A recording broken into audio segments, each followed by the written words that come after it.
Apple has made some big moves to support Mac gaming over the past year or so.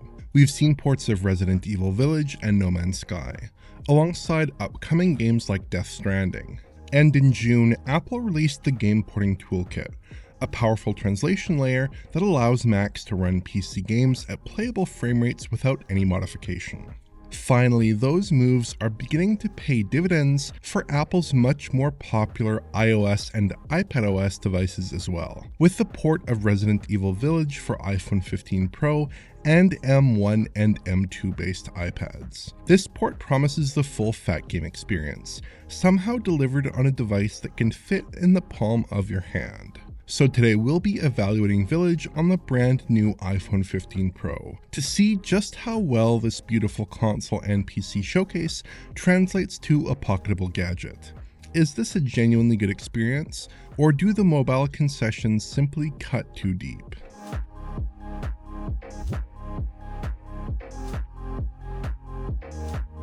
I'd be remiss if I didn't emphasize how amazing Resident Evil Village looks on the iPhone right off the top.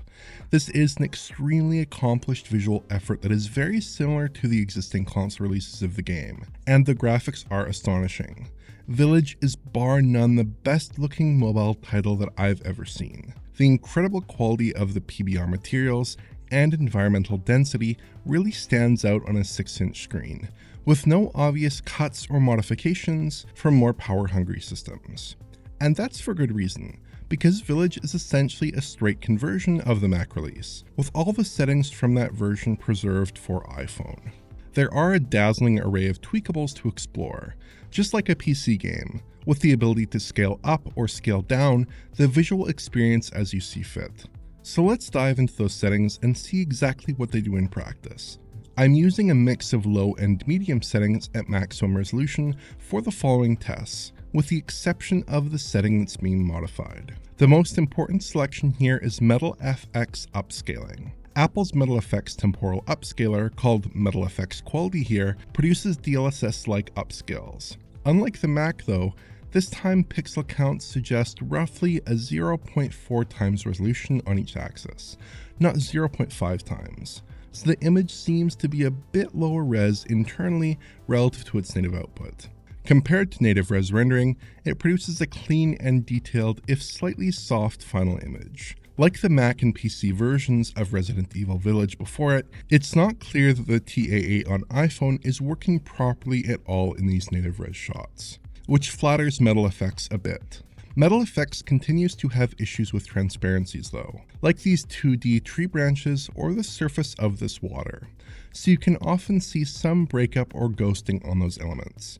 Performance is interesting here. By enabling MetalFX quality, we get about a 40% gain in frame rate, which is on the low side. On Macs, we saw frame rates increase by about 70% instead, with a more conservative upscale factor. My iPhone is potentially running at up to 120Hz while outputting 60Hz footage to the capture card, as Apple's ProMotion technology can peg refresh rates to a number of fixed values. That means that the results here may not reflect the performance level of the on-device experience perfectly, but it should be close, and the on-device experience feels substantially the same. And after a few minutes of play, the device refresh is limited to 60Hz anyways, to limit heat. So it should be a perfect match there. The more limited frame rate gain suggests that the upsampling process is a bit heavier on the iPhone relative to its output resolution, which we also see with DLSS 2 on lower end NVIDIA GPUs. We now know that MetalFX's temporal upscaler is machine learning based and uses the A17 Pro chip's neural engine, which is the SoC present in the iPhone 15 Pro. But it's not clear whether the lower spec GPU or the neural engine is predominantly to blame. Even with the reduced performance uplift, I still think that MetalFX quality is worth using in most instances though, especially at higher resolutions. The other image quality selections aren't nearly as robust. MetalFX Performance is a spatial upscaler, think FSR1 but quite a bit worse, that has some really ugly edge treatment and sharpening, and upscales from a similarly low resolution. It's just an image quality disaster. Performance-wise, we are getting a pretty huge frame rate boost though, with about a 75% bump here, but it doesn't come recommended. Checkerboard rendering is also available by changing the rendering mode to interlaced. The resulting image looks okay, but suffers from excessive aliasing in a lot of game content.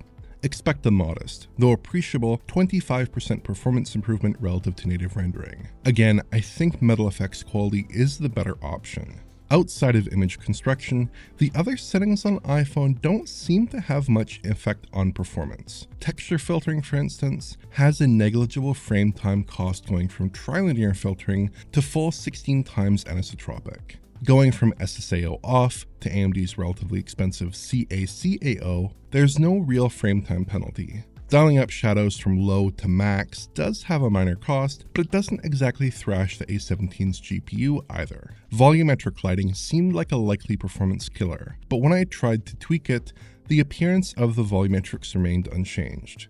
Even when I changed the setting to off and quit and restarted the app, I still saw the same relatively high-res volumetric effects in-game. Increasing texture quality, increasing shadow quality, and enabling the shadow cache all have a pretty sizable impact on the game's memory allocation though, as reported by the in-game settings menu. With all three dialed to their maximum values, the game crashes within 30 seconds of play. All the touchscreen-based devices that are capable of playing Village, the iPhone 15 Pro and M1 and M2 based iPads, have at least 8GB of RAM, of which about 6GB is available to individual apps, but I suspect that isn't quite enough to handle some of these higher-end options. And there's one set of visual settings that are conspicuously absent: any options to enable ray tracing. Despite the A17 Pro's hardware RT acceleration, Capcom hasn't delivered any in-game RT here. That's perfectly understandable given the limited hardware spec at hand, but it would have been a cool bonus to experiment with. With that in mind, I'd recommend sticking to this mix of settings as a starting point. These are fairly moderate settings prescriptions, but I've dialed up the options that don't come saddled with much frame time penalty, with a moderate resolution setting. The key compromise here is with respect to those RAM-heavy selections, which I cut back a bit until I no longer saw the game crashing. These aren't the definitive best settings necessarily, but they do minimize some of the game's issues while maintaining visual quality. Even with these settings on though, Village has poor performance. Frame rates are mostly perfectly respectable, but frame times are all over the place, with a wild pattern of inconsistently paced frames. Expect to see plenty of 50ms and 66ms frames sprinkled in when targeting an unlocked frame rate. And there are plenty of ugly stutters as well, which tend to occur around certain loading thresholds. The top line numbers look fine, but the game just feels awful to actually play. I also tried engaging a 30fps frame rate cap, which is an option in the game settings. Here the game is better behaved, with the 30fps limit serving to substantially smooth out a lot of those frame time inconsistencies. But there are some issues with frame pacing as well as some performance drops, and the same areas where the game struggled before continue to produce some nasty stuttering behavior. When capped at 30fps, the game feels a lot better, but it's far from a smooth experience. We could also try to aim for a 60fps update, but the iPhone seems to be badly CPU limited here, as cutting the settings down to their minimums doesn't produce much of a frame rate bump at all. I saw some pretty bad lows in one of these runs in particular. The iPhone seems badly CPU bound some of the time in this title, with frame rates dipping into the teens and low 20s when we pass certain loading thresholds. In any case, trying to achieve a 30fps lock, as tenuous as it may be, is the best solution.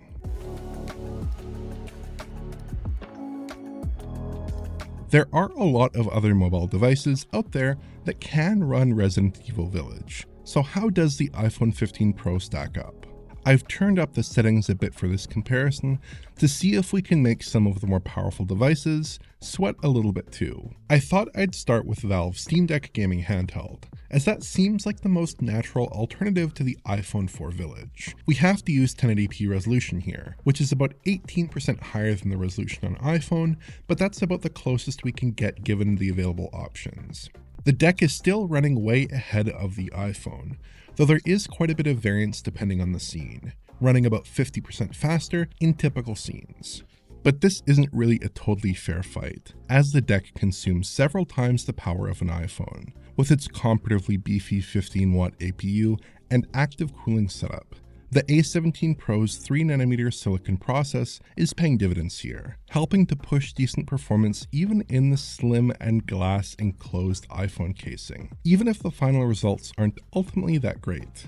We also have a 2021 M1-based iPad Pro, which should offer substantially more fluidity. Unfortunately, we can't get too close to the iPhone's resolution here, so we are looking at about 19% more pixels when you factor in the 16:9 letterboxing on the iPad.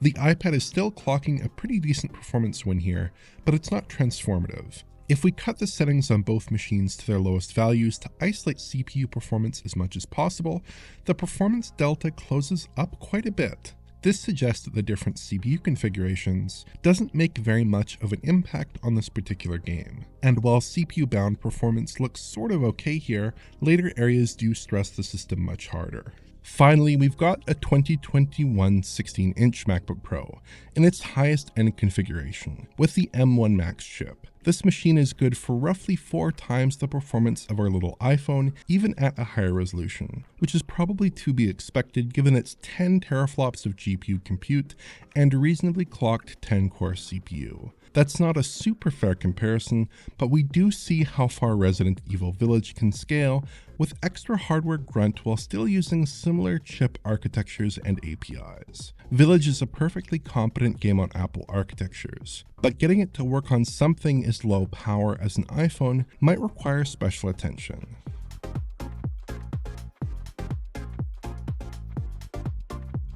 Beyond basic settings and performance metrics, how does Village actually work on iPhone? The first horror you'll have to contend with is the game's touchscreen-based control configuration. Resident Evil Village presents a full modern controller layout through an on-screen overlay, which doesn't work well at all. The game is technically playable, I suppose, but it's unpleasant. Thankfully, Village comes with full support for external gamepads, though it's not terribly robust. My DualSense controller, for instance, connected just fine, but clicking the thumbsticks didn't produce an in-game response, making it impossible to progress, and the on-screen button icons didn't swap to their PlayStation equivalents. I did have better luck with this Switch-style sliding GameSir controller though, which works well on the go.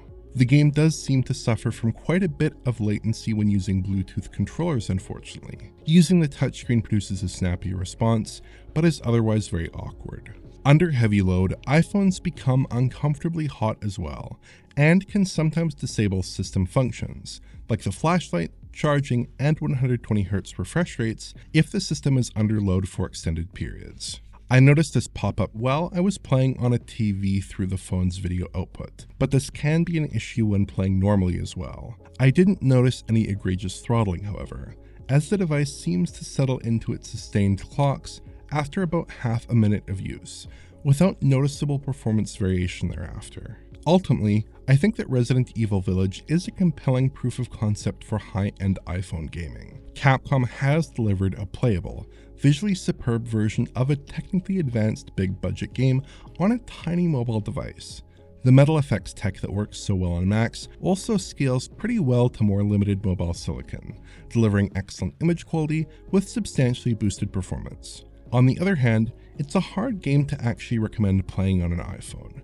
Performance is compromised with frequent frame time spikes, and is punctuated occasionally by severe bouts of stutter. The touchscreen controls are awful and external gamepads suffer from high input latency, and the settings menu is overly complex and hard to navigate, with some options even causing app crashes. I still have high hopes for upcoming key iPhone titles, like Death Stranding and Assassin's Creed Mirage, as I do think there's a lot of potential in the iPhone as a serious gaming platform. The hardware is here, with a high performance level and advanced rendering features. The APIs are mature and feature-rich, and there's substantial buy-in from key publishers.